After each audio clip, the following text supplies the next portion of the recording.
Hello guys, happy Nag Panchami everyone. तो आज सारे बच्चे लंच में क्या लाए हैं? चना और गेहूँ, घुघरी जिसको कहते हैं। हाँ, ठीक है, एंजॉय करिए और पढ़ाई पे ध्यान दीजिए, ठीक ना। तो बेटा उस दिन हमने पढ़ाया था आपको संस्कार और भावना, विष्णु प्रभाकर जी का लिखा हुआ एकांकी। तो आज हम क्या करेंगे कि आज हम उस एकांकी को के प्रश्न उत्तर करेंगे। क्या करेंगे? उस एकांकी के प्रश्न उत्तर करेंगे। ठीक, सारे बच्चे फटाफट कॉपी अपनी रफ निकाल लें। बेटा यहाँ आप रफ में किया करो, बाद में फेयर में किया करो, क्योंकि रफ में जल्दी से करते हो तो छूट जाता है, फिर उसके बाद राइटिंग भी अच्छी नहीं बनती है। तो आप घर जा कर के आराम से फेयर में किया करो, ठीक। तो पहला प्रश्न आप लिखोगे कि संस्कार और भावना एकांकी के लेखक का जीवन परिचय दीजिए। एकांकी कार का जीवन परिचय दीजिए। तो सभी बच्चे लिख लें प्रश्न, और जिसका छूट जाए तो हमें बता देना, ठीक ना। हाँ, तो सभी बच्चे लिखेंगे। उत्तर में लिखिए श्री विष्णु प्रभाकर का जन्म, सभी लिखेंगे, पीछे तक सभी बच्चे लिखेंगे। श्री विष्णु प्रभाकर का जन्म उत्तर प्रदेश में 21 जून सन 1912 में हुआ। किसका? विष्णु प्रभाकर का। लिख लिया, मिला लीजिए चाहे। श्री विष्णु प्रभाकर का जन्म उत्तर प्रदेश में 21 जून सन 1912 को हुआ।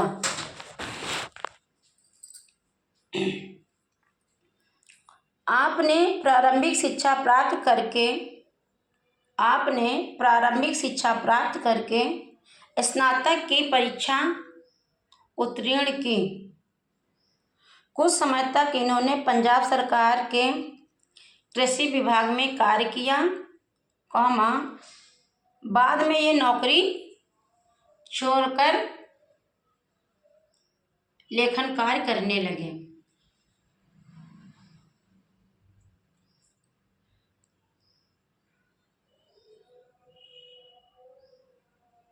विष्णु प्रभाकर जी का निधन 11 अप्रैल सन 1909 को हुआ। इनकी इन्होंने अनेक कहानी, उपन्यास, नाटक, एकांकी आदि लिखी। लिख लिया? हाँ, अब दूसरा प्रश्न है बेटा, आप लोग लिखेंगे दूसरा प्रश्न। देखिए इसमें संदर्भ वगैरह नहीं होता है, क्योंकि ये वो नहीं है आपकी क्या कहते हैं वो साहित्य सागर। तो इसमें पद्यांश इस पे गद्यांश होते हैं, और गद्यांश के आधार पर नीचे प्रश्न दिए जाते हैं, उनके उत्तर लिखने होते हैं, ठीक। तो ये पहला प्रश्न हो गया, जीवन परिचय। दूसरा लिखिए प्रश्न गद्यांश पर आधारित। लिखिए निम्नलिखित गद्यांश को पढ़िए और उसके नीचे लिखे प्रश्नों के उत्तर दीजिए। नीचे लिखे गद्यांश को पढ़िए और उसके नीचे लिखे हुए प्रश्नों के उत्तर दीजिए। तो प्रश्न लिखिए आप लोग।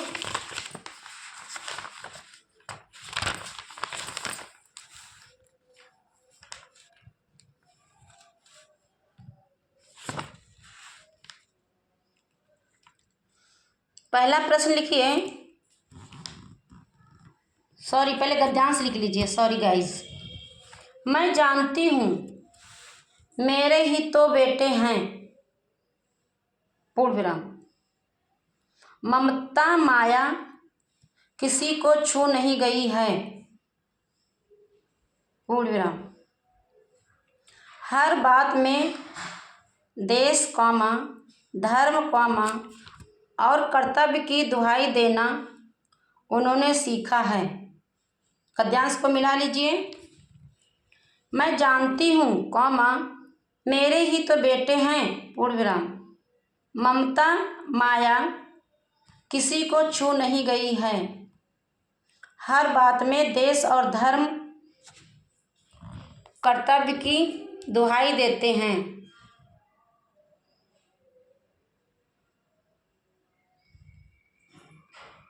उन्होंने दुहाई देना सीखा है, पूर्ण विराम। प्रश्न लिखिए।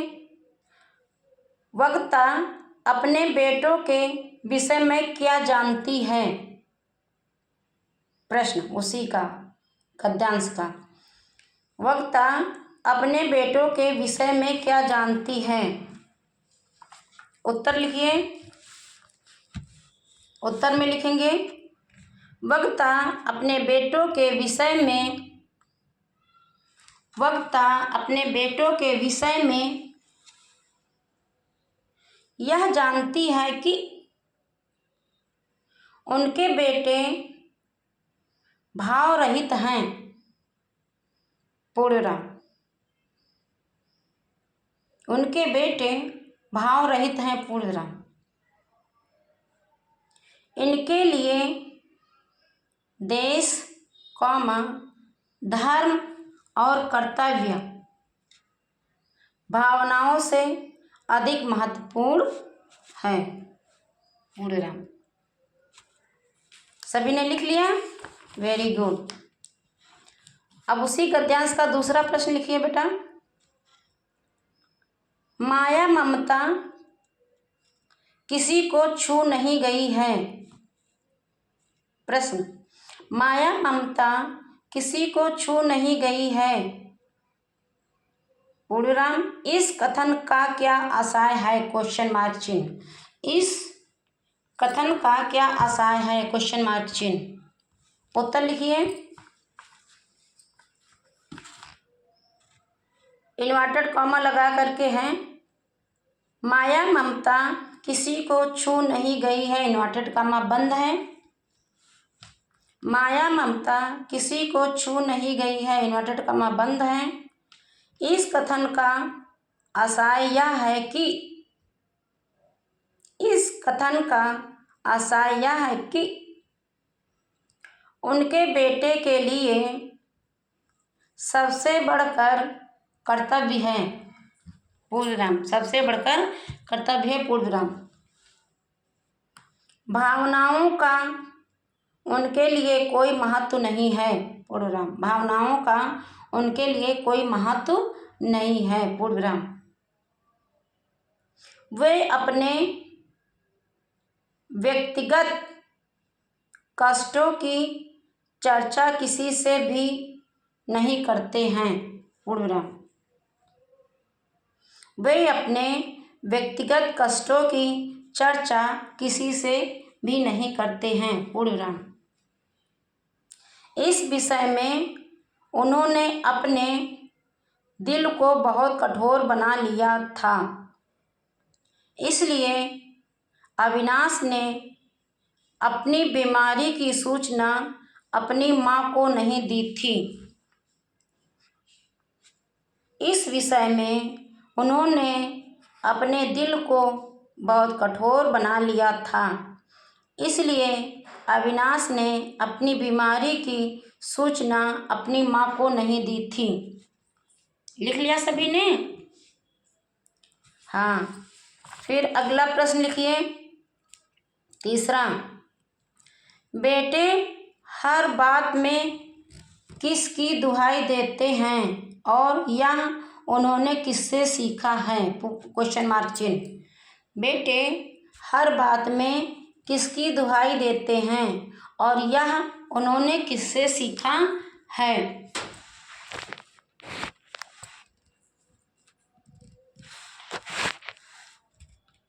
उत्तर में लिखिए, बेटे हर बात में धर्म और कर्तव्य की दुहाई देते हैं। बेटे हर बात में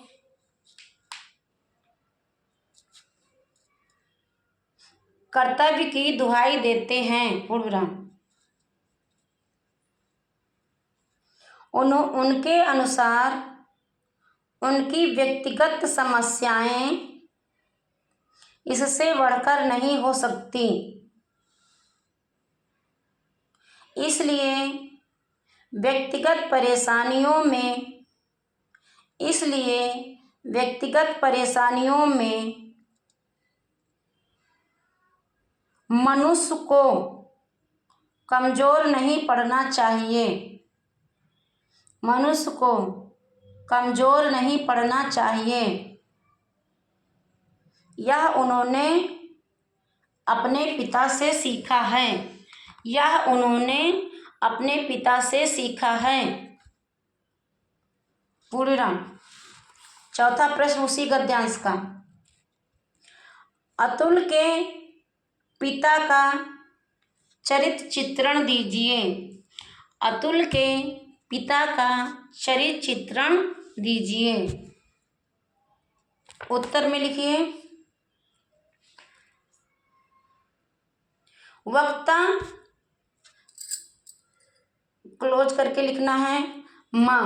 वक्ता मतलब माँ ने बेटों के पिता के विषय में बताया है कि वक्ता माँ ने बेटों के पिता के बारे में विषय में बताया है कि वे भी बहुत निर्मम व्यक्ति थे। पूर्ण विराम। उनके लिए भी देश, धर्म और कर्तव्य भावनाओं से अधिक महत्वपूर्ण है। पूर्ण विराम। उनके लिए भी देश, धर्म और कर्तव्य भावनाओं से अधिक महत्वपूर्ण है। पूर्ण विराम। वह बताती है कि बचपन में जब अतुल की बहुत ज़्यादा तबीयत खराब थी तो इनके पिता उसे धरती पर लिटाने के लिए सामान हटाने लगे थे। तो इसके पिता उसे धरती पर लिटाने के लिए सामान हटाने लगे थे, जिसे देखकर सभी आश्चर्यचकित रह गए थे। पूर्ण विराम। इससे ज्ञात होता है कि पिता अपनी व्यक्तिगत परेशानियों में विचलित नहीं होते थे, बल्कि मेरे भावुक होने की भी इन्होंने सदैव ही निंदा की है। तो 2 क्वेश्चन हमने करवाए संस्कार और भावना में, ठीक ना। तो ये वाला यहीं समाप्त हो गया प्रश्न। अब आगे देखिए, आगे लिखिए तीसरा प्रश्न। हाँ, तीसरा प्रश्न आप लिखिए। गद्यांश पर ही आधारित होगा ये भी, ठीक ना। हाँ, निम्नलिखित अवतरण को पढ़िए और उसके नीचे लिखे प्रश्नों के उत्तर दीजिए। निम्नलिखित अवतरण को पढ़िए और उसके नीचे लिखे प्रश्नों के उत्तर दीजिए। तो अवतरण लिखिए, जिसको हम गद्यांश कहते हैं। इन्वर्टेड कॉमा डबल लगेगा बेटा। मुझे ना जाने क्या हो रहा था, क्वेश्चन मार्क चिन्ह। मुझे न जाने क्या हो रहा था, क्वेश्चन मार्क चिन्ह गद्यांश है। मेरे अंतर मन कांपने लगा था। मेरा अंतर्मन कांपने लगा था। पूर्णविराम। मैं उन्हें देखती थी, कौमा, मैं उन्हें देखती थी, कौमा, तो जैसे मोहिनी सी छा जाती थी, तो जैसे मोहिनी सी छा जाती थी। पूर्णविराम। मैं थी भी और नहीं भी, मैं थी भी और नहीं भी। पूर्णविराम। मोहग्रस्त आदमी होता भी है, मोहग्रस्त आदमी होता भी है और नहीं भी होता, कौमा, और नहीं भी होता, कौमा, मैं वहाँ ना ठहर सकी। पूर्णविराम इन्वर्टेड कॉमा डबल क्लोज। ये हो गया आपका अवतरण गद्यांश। अब उसके प्रश्न लिखिए। किसका अंतर्मन कब कांपने लगा था? किसका अंतर्मन कब कांपने लगा था? क्वेश्चन मार्क चिन्ह। उत्तर लिखिए।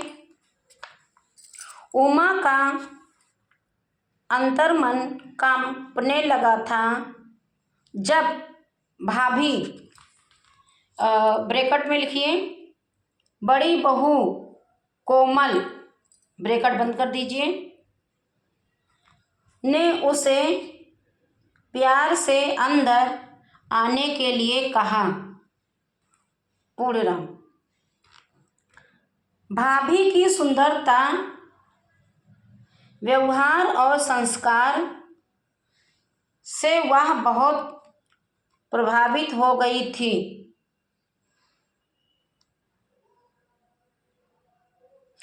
उमा भाभी से लड़ने गई थी, पर उनके रूप और व्यवहार ने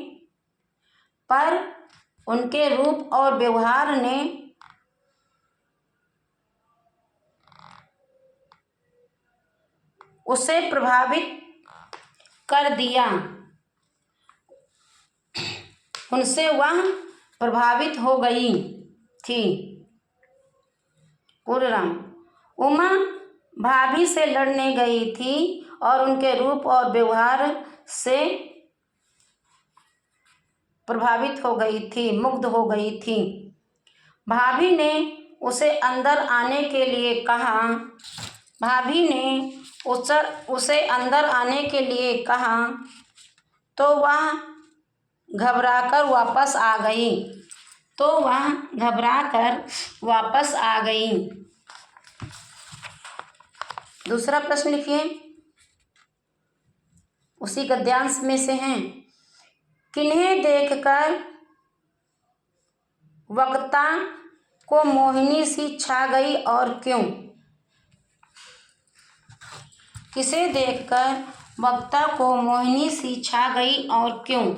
उत्तर में लिखिए।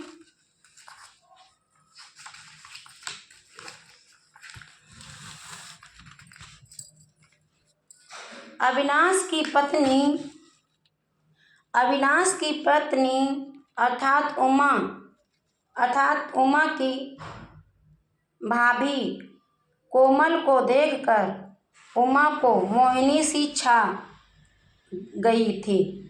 पूर्णविराम। मिला लीजिए सब बच्चे। अविनाश की पत्नी अर्थात उमा की भाभी कोमल को देखकर उमा को मोहिनी सी छा गई। बड़ी बहू कोमल मृदु स्वभाव की आकर्षण व्यक्तित्व वाली महिला थी। बड़ी बहू कोमल मृदु स्वभाव की आकर्षण व्यक्तित्व वाली महिला थी। पूर्णविराम। वह बहुत गुणी, रूपवान, संस्कारी व दयालु थी। वह बहुत गुणी, रूपवान, संस्कारी व दयालु थी। पूर्णविराम। उमा ने कोमल के बारे में बताया कि वह बहुत भोली और प्यारी थी। जो पूर्णराम उमा ने कोमल के बारे में बताया कि वह बहुत भोली और प्यारी थी। पूर्णराम जो एक बार देख लेता है, वह फिर उस रूप को नहीं भुला सकता। पूर्णराम जो एक बार देख लेता है, वह फिर उस रूप को नहीं भुला सकता। पूर्णराम बार बार देखने को मन करता है। पूर्णराम बार बार देखने को मन करता है। पूर्णराम उसकी बड़ी बड़ी काली आंखें, उनमें शैशव की भोली मुस्कुराहट, अनजान में ही लज्जा से लाल हुए कपोलों पर रहने वाली हंसी ने उमा के मन को मोह लिया था। पूर्णराम आगे उसी गद्यांश का प्रश्न और लिखिए। तीसरा, अंत में माँ का हृदय परिवर्तन कब, क्यों और किस प्रकार हुआ? क्वेश्चन मार्क चिन्ह। अंत में माँ का हृदय परिवर्तन कब, क्यों और किस प्रकार हुआ? क्वेश्चन मार्क चिन्ह। उत्तर लिखिए।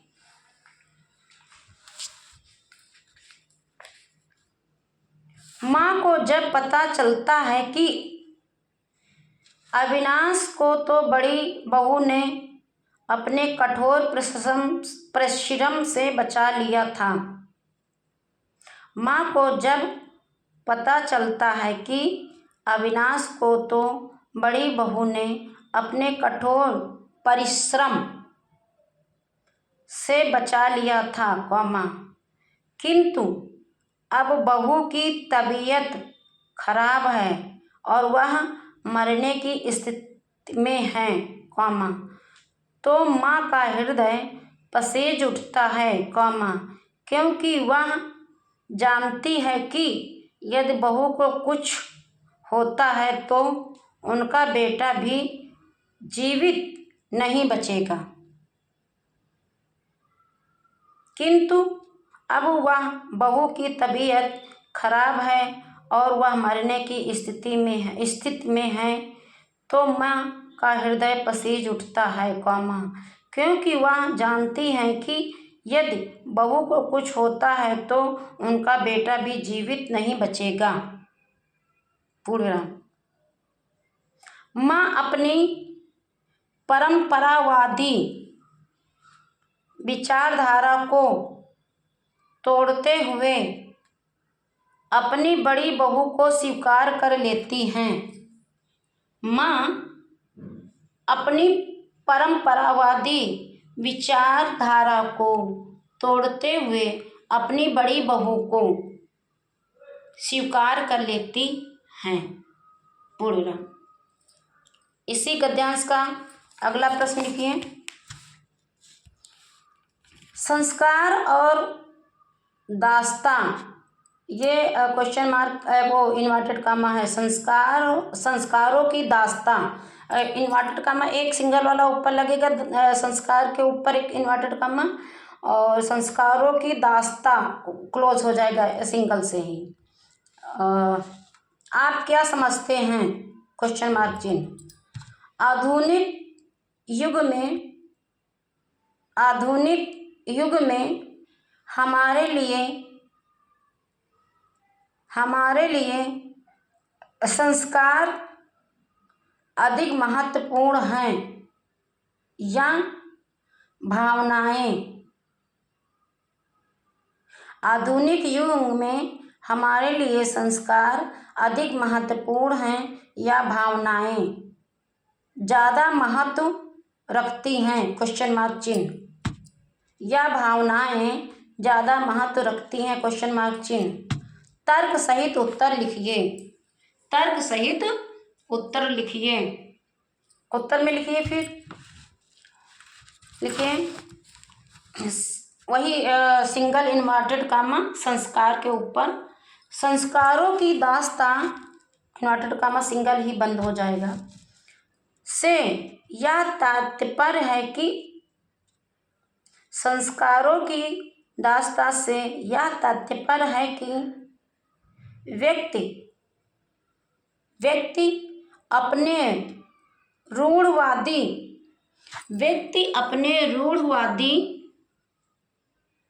विचारों व संस्कारों के आगे किसी की भी भावनाओं को कोई महत्व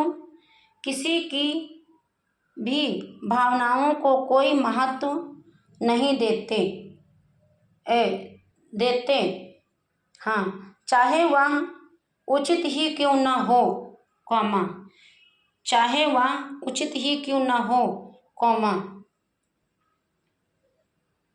वह अपने रूढ़वादी संस्कारों का दास ही बना रहता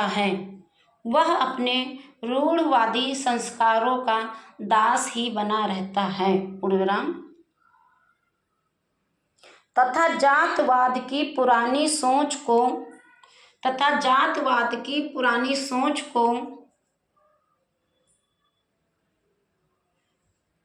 त्याग कर नए संबंधों को स्वीकार नहीं कर पाता पूर्णविराम।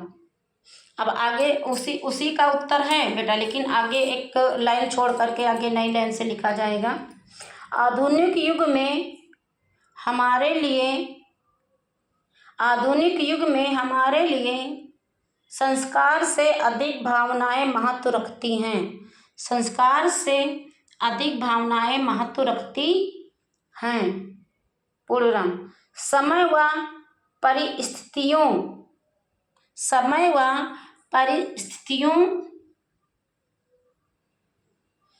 के बदलने पर हमें अपनी सोच में भी परिवर्तन लाना होगा पूर्णविराम।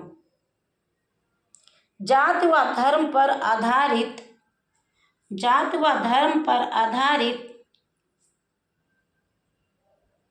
पुरानी मान्यताओं से ऊपर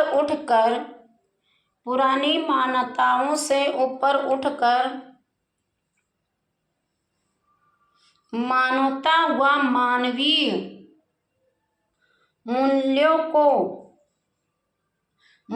को स्थापित करना होगा। जातवाद की पुरानी सोच का